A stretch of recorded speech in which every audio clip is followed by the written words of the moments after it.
May the 19th, 1458 BC. A rebel warlord challenges the might of Egypt.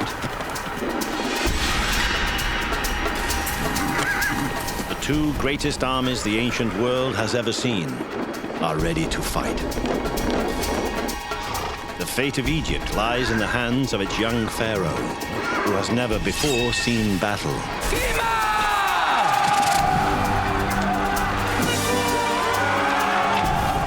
If the rebels win, Egyptian civilization will crumble. This is a true story. The chronicle of this epic struggle was carved into the stone walls of the Temple of Karnak over 3,500 years ago. It records how a pampered prince was transformed by war and turned his kingdom into an empire. He became Egypt's greatest warrior pharaoh, Thutmose III.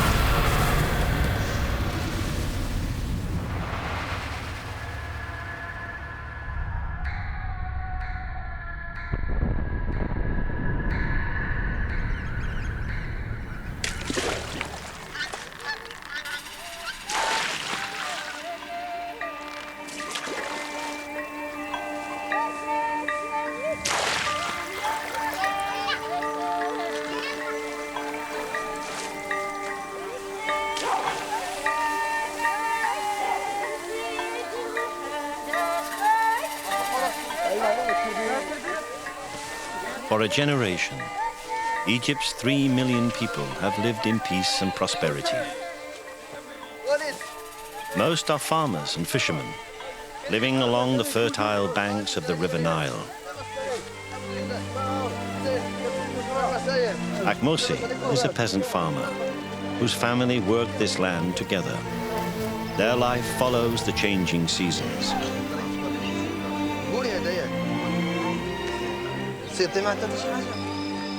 Egyptians marry young. Thutmose's wife is just 16.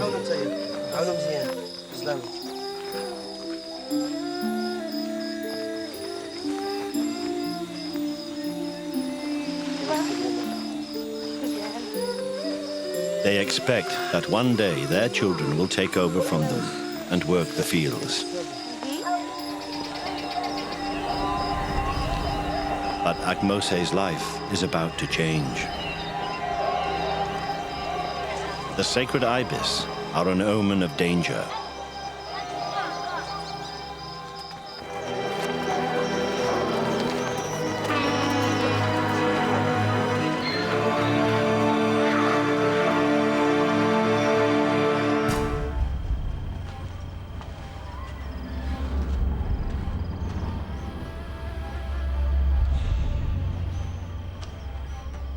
"200 miles away in the capital, Thebes, Queen Hatshepsut, the female pharaoh, is dead. While the country mourns, Egypt's enemies are gathering.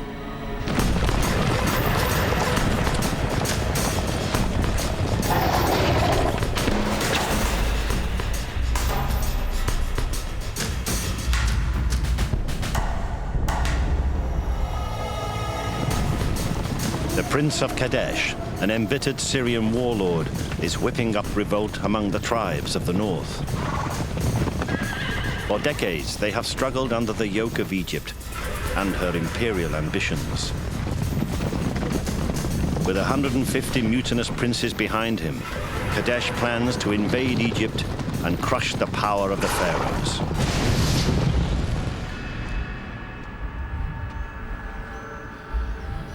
Egypt is vulnerable.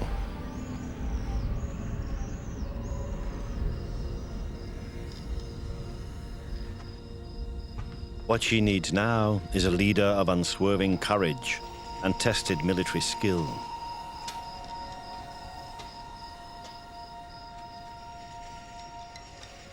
But the new pharaoh is Thutmose III.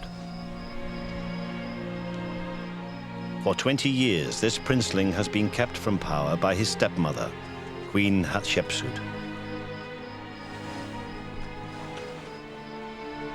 He has been pampered and indulged, untroubled by the affairs of state. But now he is a king with a nation to lead.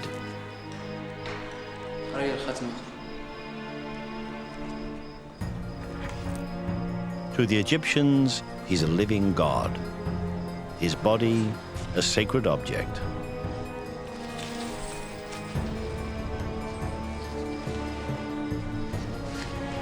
But to his enemies, he's simply a young king with no experience of battle and a feeble hold on power.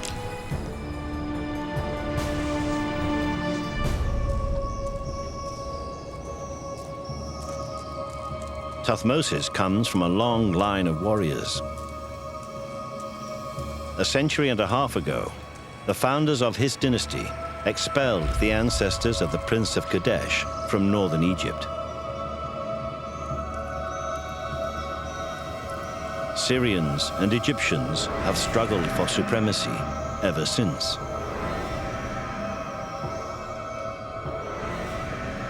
But none of Thutmosis's ancestors ever faced a military challenge as great as the one that confronts him now. Three and a half thousand years later, this is modern Luxor and the ruins of Thutmosis's temple of Karnak.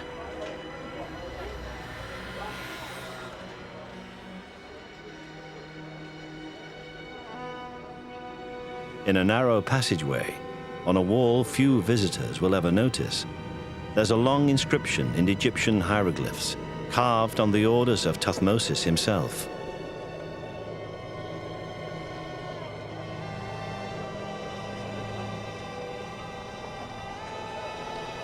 It tells the story of his war against the Syrians, which begins in the winter of 1458 BC. Rompes Jutsen, Ebudefed, Peret, Suzyut, Feshemef, Chetimni Jaro, Emudze, Tepetni Nachet, Etar, Tekeko, Tatchukeme, Kenet, Nachet. Just weeks after taking the throne, Thutmosis and his entourage moved from Thebes to the fortress of Jaru, 500 miles north. Jaru is on the Syrian border. It's Egypt's largest garrison and the gateway to the Middle East.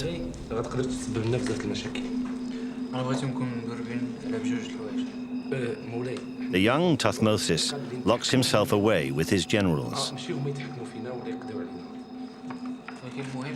Jehuti and Jamenej are hardened soldiers, skeptical of the young pharaoh's ability to lead. They have just a few weeks to devise a strategy to defend Egypt's borders.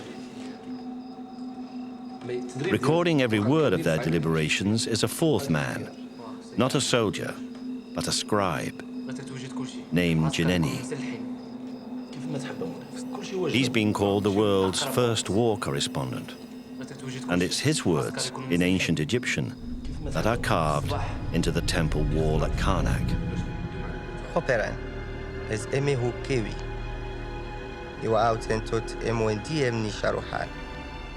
Said Sha'em Yerajan Yoferue Diwatau, Shebet Hemeth.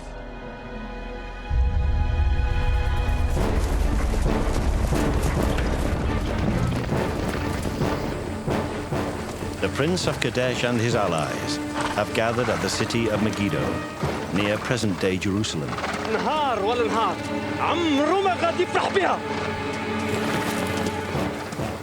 Megiddo is now the nerve center of the revolt.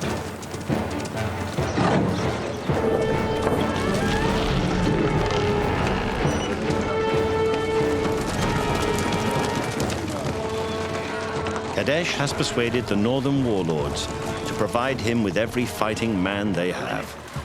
Under his command is the largest Syrian army ever assembled.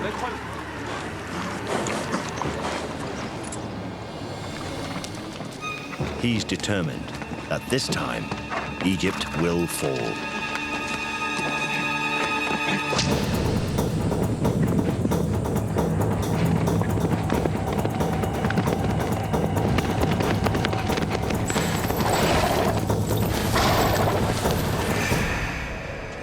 مولاي الأمير القديس كاين في ماجيدو.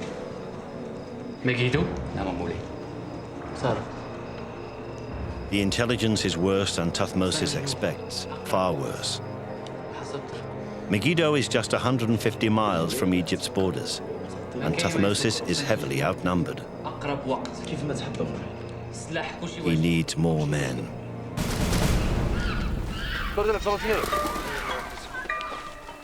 هذاك الباب اللي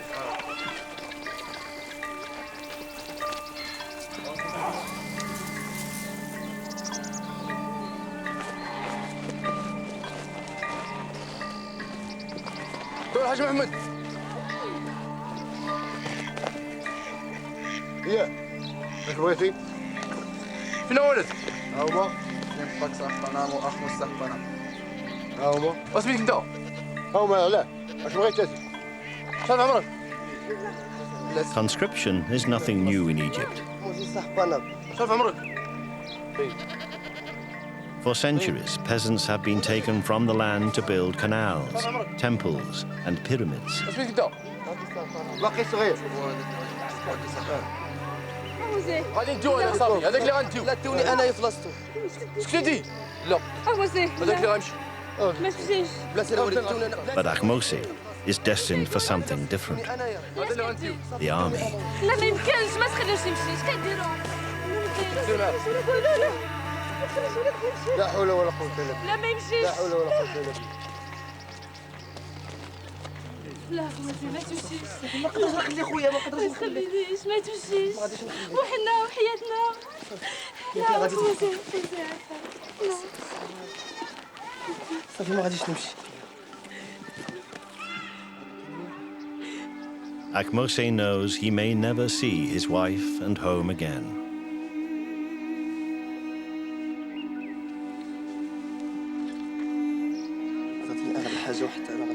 The eye of the hawk god Horus is a magic charm that wards off danger.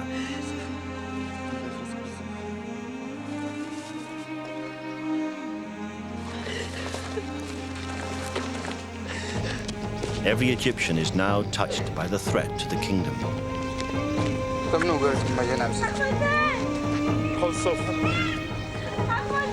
Ahmose is just one of thousands of young men herded north to possible death in the struggle against the Syrians.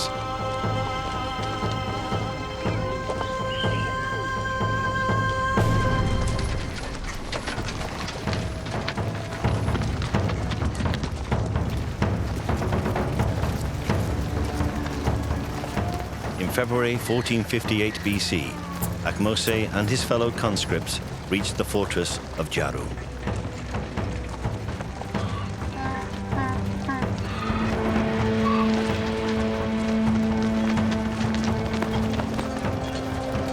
The pharaoh is mustering every fighting man in the kingdom to throw against the Syrian rebels who plan to invade Egypt.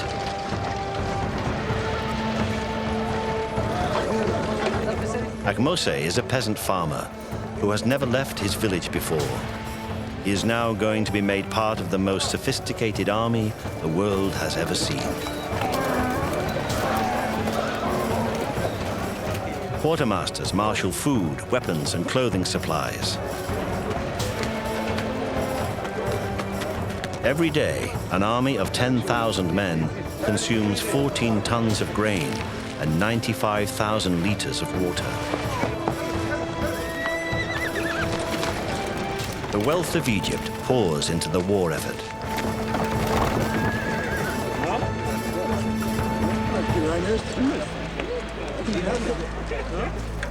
What makes the Egyptian army so formidable is these men.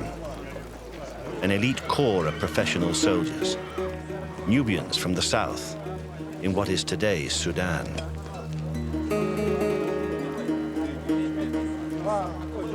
Nakht joined the pharaoh's army 3 years ago, along with 5 men from his village. His ambition is to rise through the ranks, and he is likely to succeed. Nubians are admired by the Egyptians for their courage, strength, and skills in combat.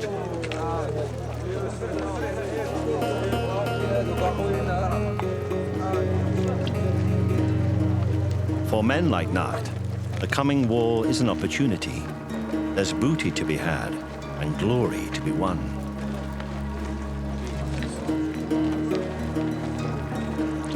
Other Nubians have become generals and risen to the top of Egyptian society.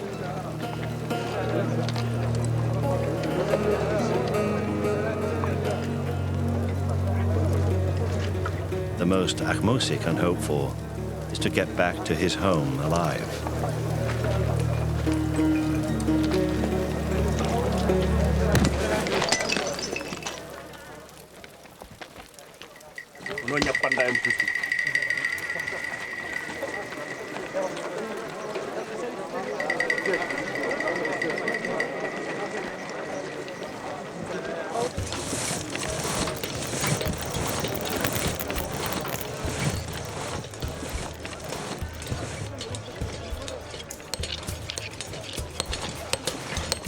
Raw recruits must be made part of the military machine. This is the job of Egypt's officer class.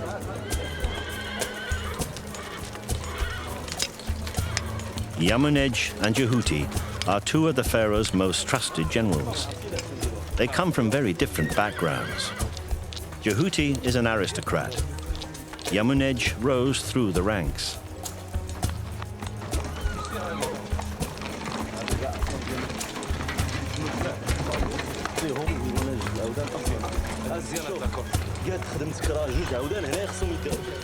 Officers will be equipped with the latest military technology.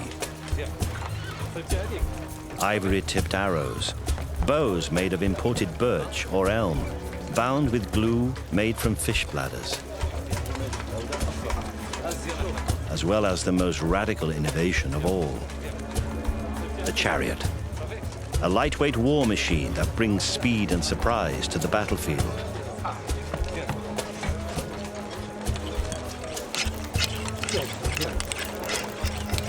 The lower ranks will use more basic weaponry, axes, knives, and spears.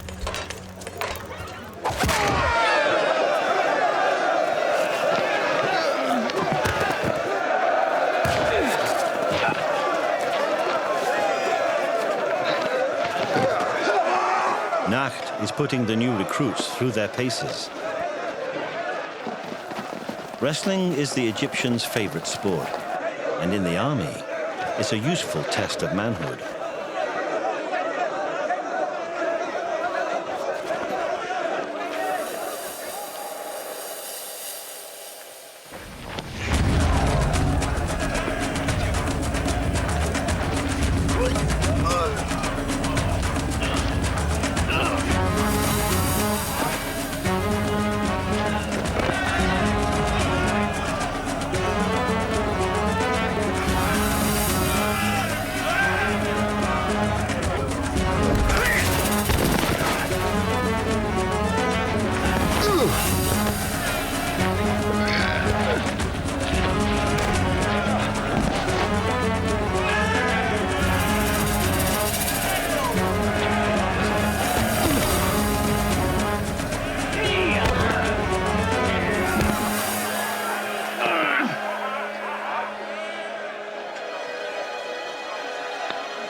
Ahmose has made the grade, and the pharaoh's army is in fighting spirit.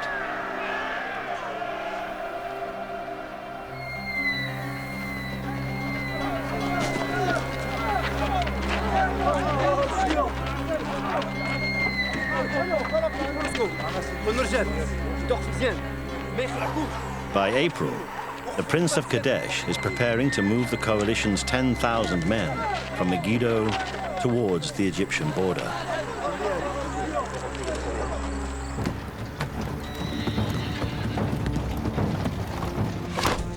Thutmose, the inexperienced leader, has grown in confidence. He won't wait for the Syrians to invade. He won't fight a defensive war.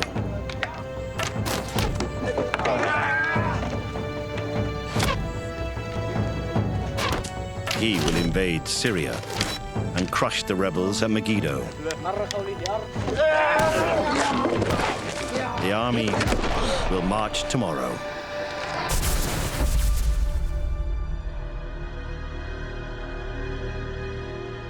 This momentous decision is recorded by Jeneni in his chronicle, inscribed on the walls of the temple of Karnak.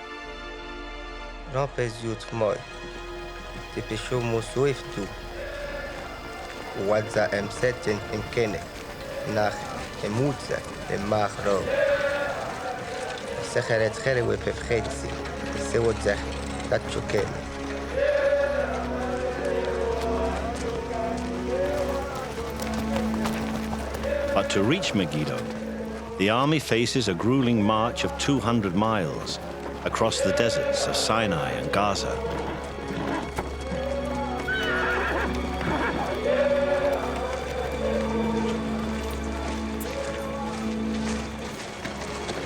Jeneni the scribe is part of the campaign. He's here to record the pharaoh's exploits and guarantee Thutmose a place in history.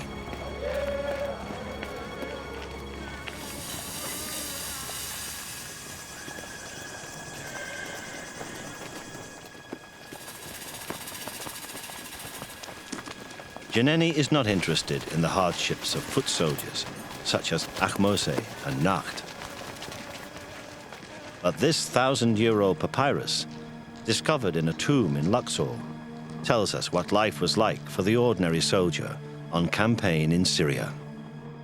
ستاهم إرخارو بيصرف إفسو بنحبسو أمتبتو إناف مشعو إرقاي أمتاسو سويف محرخمت أنهورو إيوشانس ميداباي حاماي ستخاتف وحيو إخامف دجاتف حافقانف باتف سقابي ومشعو.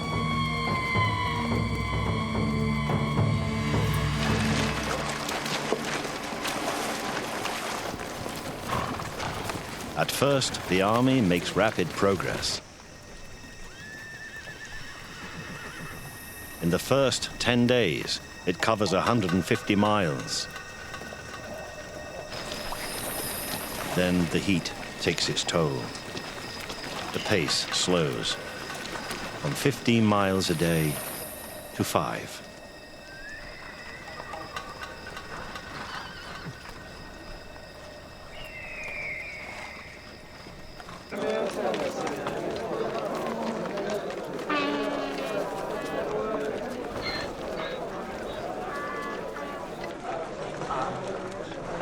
Three weeks later, and the troops have crossed the Gaza Strip and the hills of Canaan. They're camped deep inside Syrian territory at Yacham, in present-day Israel.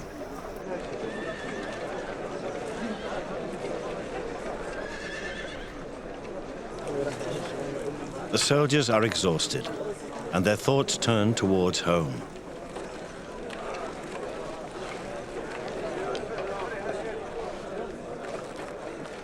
Ahmose, like every Egyptian, is terrified of dying outside his native land. If he's buried in foreign soil, without his family to tend his grave, he'll have no chance of reaching the afterlife. If he dies here, his spirit will be cast into oblivion, and he'll face a second death. And perhaps Thutmose, despite his status as a god, is troubled by the very same thought.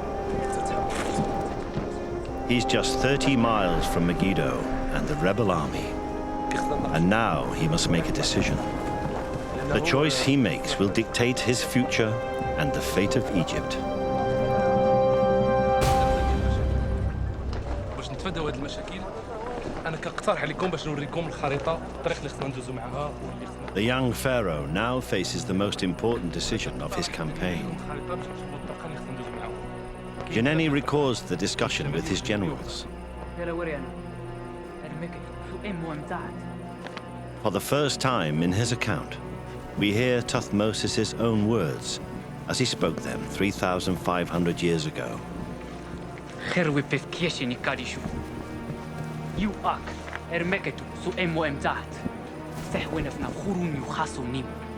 ونو حمو بكيامه إن شائر نهرنا سسموس المشاسن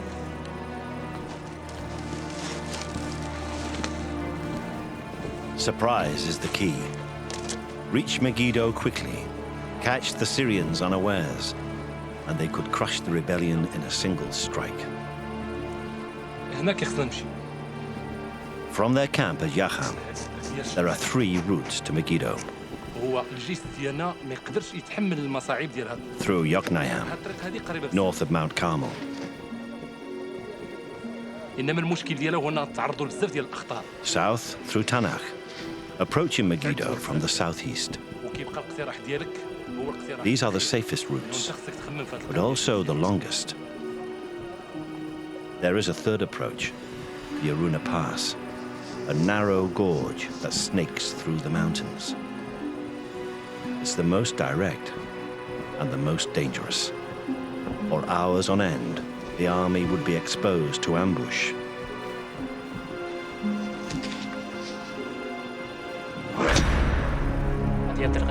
They'll take the Aruna Pass.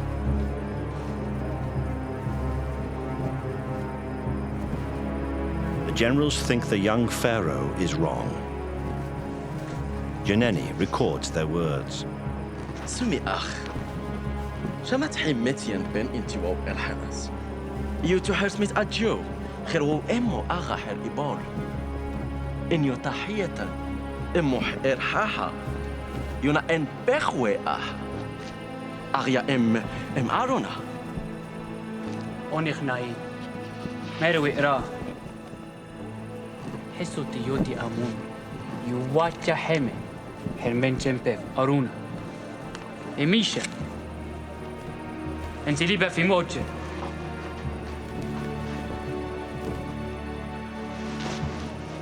حرنا الماجيانو جودا جوين ميك كاسن إمنا خير وبوترا إن يو حمف وجهر كيمة جن يوفا أرسنة جنان كاسن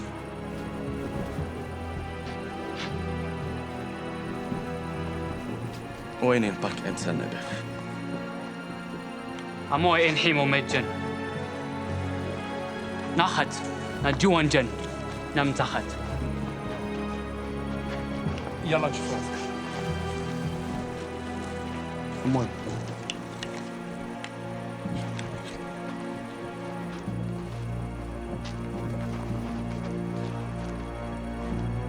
But has Tuthmosis signed the army's death warrant?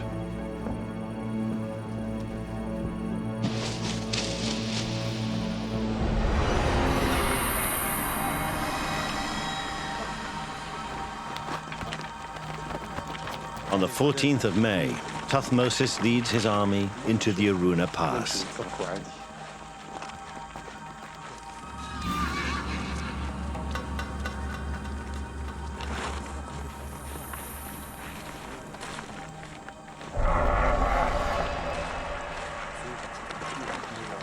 "10,000 men must march in single file through the narrow gorge, utterly exposed.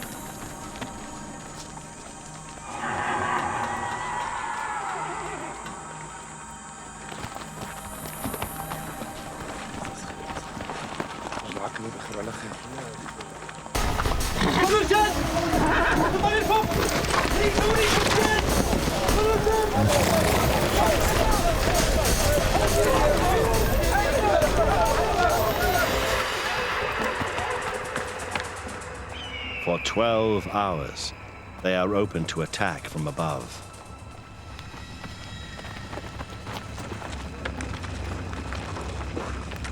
لا حط الرسالة ما وصافي اللي كتشي راه مركوب يعد ناقص لي يديرو دارو دخل ندب الله يحفظه صافي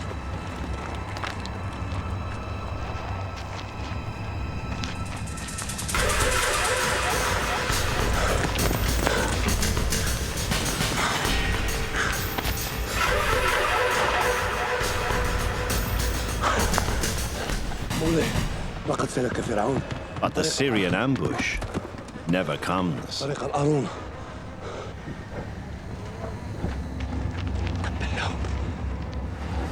Kadesh has been outwitted. He expected to ambush the Egyptians on the southern route to Megiddo. Now his troops are in the wrong place. All he can do is scramble back to Megiddo.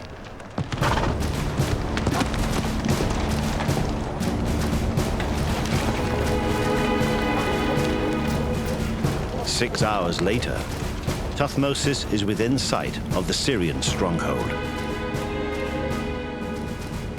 ورونم نخاسو محتاج تبو إم خوينف محبو إن ديمي خا بامح المجدو. Tomorrow, for the first time, Thutmosis will lead his men into battle. Here at Karnak is Jineni's eyewitness account of the final minutes before the Battle of Megiddo. It's the 15th of May, 1458 BC. Rampez yut cheme, te pesho mosus yut wa. Katni su tebtwa ezet redi, em hunimetcha edzeref sesh. Udza hemef hewereret nitza savuyemenoev nuarachet. Mehor jemaneb yerchet.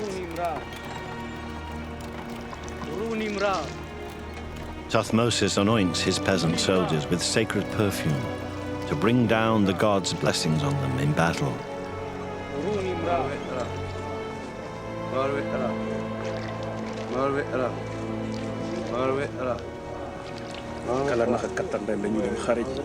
The real test has come.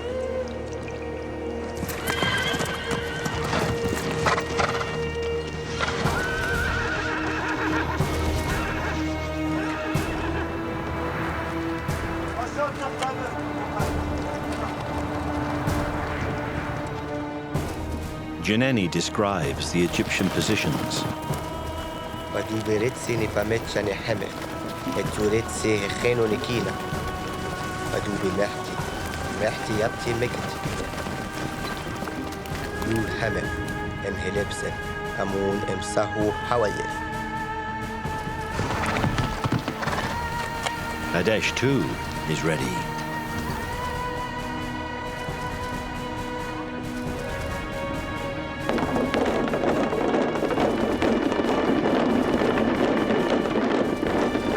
Egyptians and Syrians face each other at last.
Syrian bodies drop around him, Kadesh's dreams of conquest evaporate.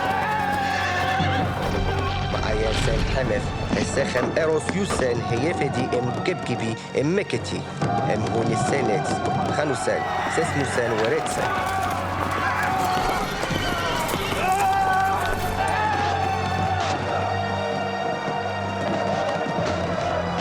هوتو ساتن تبتن هوبسوسان انديان بين ازت ختمان ناين رومت ديان بنيروس خانوسان هبسوي اتبتن ست هيري ديان بين. All Kadesh can do is save his own skin.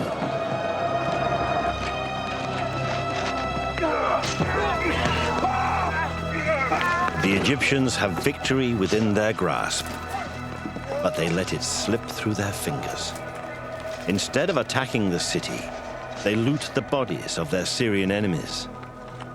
It's the common soldier's chance to enrich himself, but it's a military disaster. Janeni's account condemns the foot soldiers for their greed. ازت هنر ميتشاني حمى فريدي لبسن هاك ناين ختوي اناين خروي يوسن هاك مكتي امتات.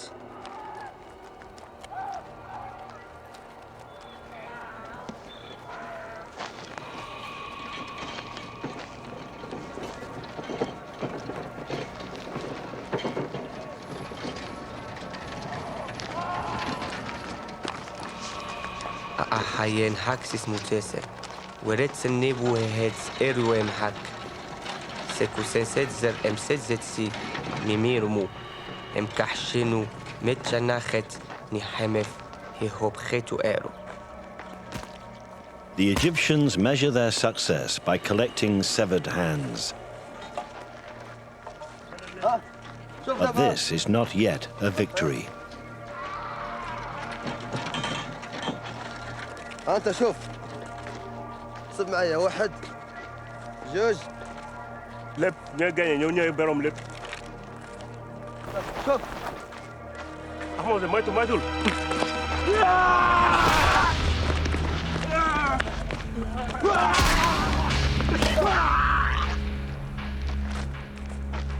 Has the greed of the foot soldiers been the Egyptians' undoing?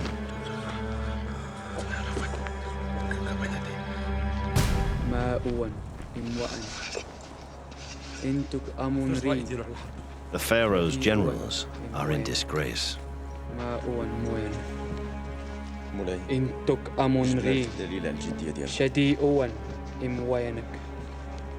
It was their job to take Megiddo. Instead, they stood by while their own soldiers plundered.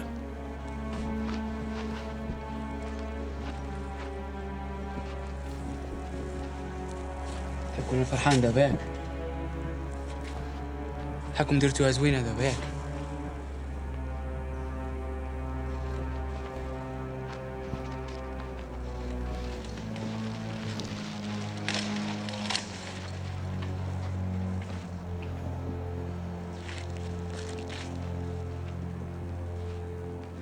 رنوينا منيو نخت مكرت يعني انتو مكراه ورون يخاسو نحتم وحتيانف رنتت كابامه المجدو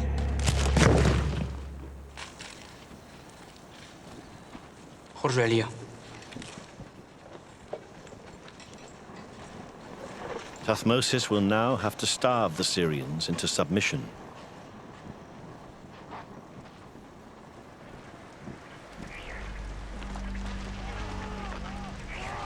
No one knows how many Egyptians fell at the Battle of Megiddo. The Egyptian military documents keep quiet on the subject of their own casualties.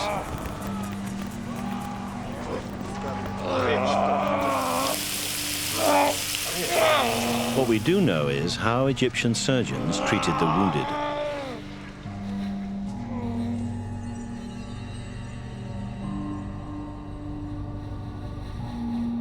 This papyrus is the world's oldest medical textbook. It gives detailed descriptions of treatments for battle injuries.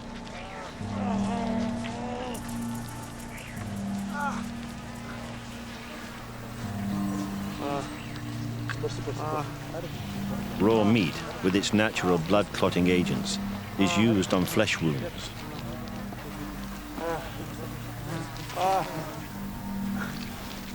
Burns are treated with a mixture of gum, ram's hair, and the milk of a breastfeeding woman.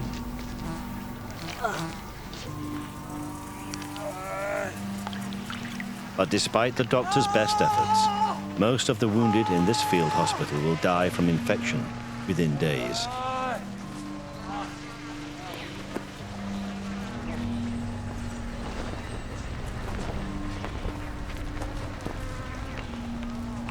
Another ancient text sums up the fate of many Egyptian soldiers.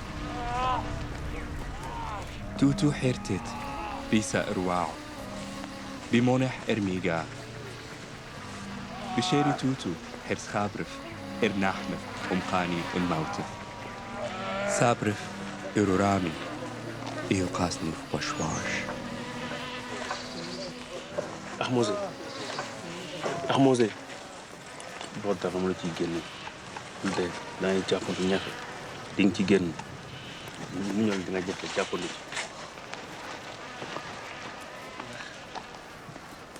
أحموزي أحموزي أحموزي أحموزي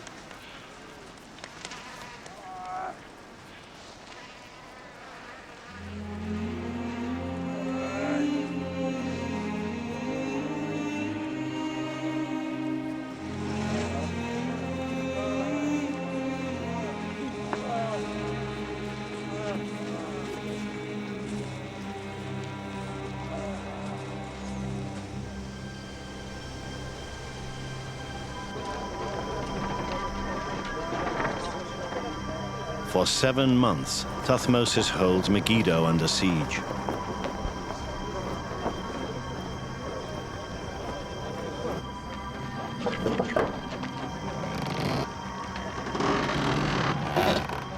Finally, in December 1458 BC, a symbol of surrender.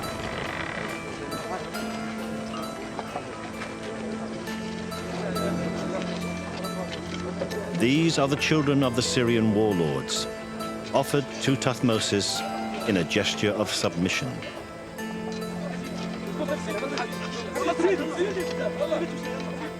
The Syrian revolt is over.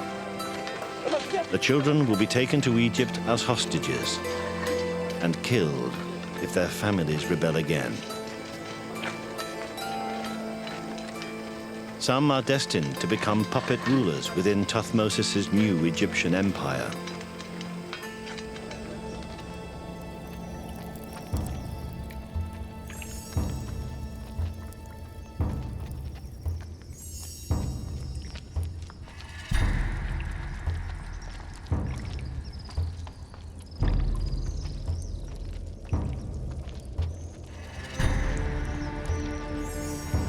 Thutmose returns to his capital, Thebes, in triumph.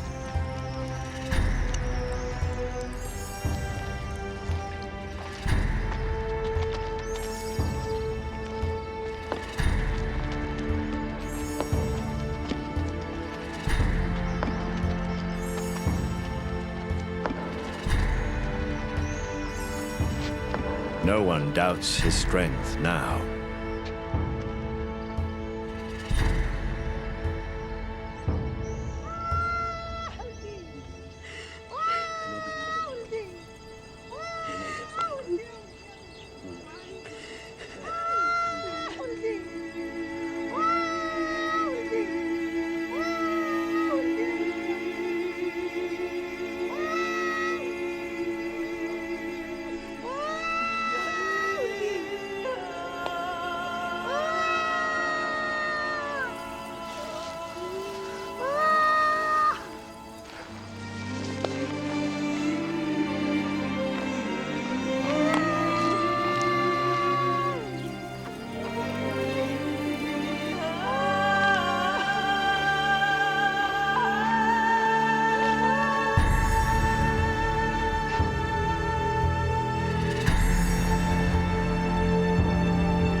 أورونو خاسوتين هخين تويرو إسن تابو حمف اتبح تاو خسوسين إني أخوب الشيف إنو ربا وعمون إخانسونين إزت أورونم هو حمف خيار إنو سن أمهات نبو شيشن مفكات الشيشة روكيت منمنت أوات نتمت شاني حمف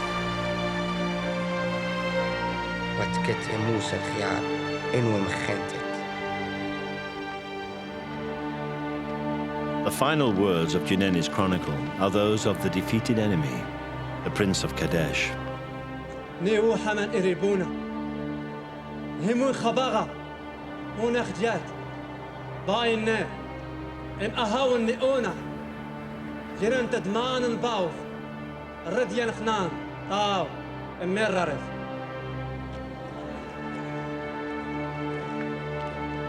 Over the next 20 years, the pharaoh Thutmose III fought and won another 17 campaigns.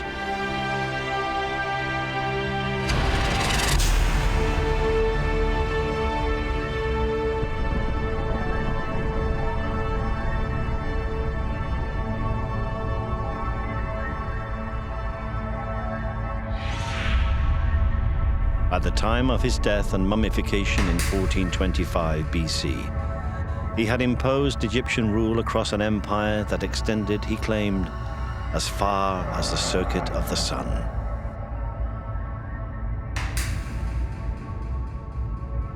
Juneni's eyewitness account of the Battle of Megiddo set a standard of military heroism for every pharaoh who followed.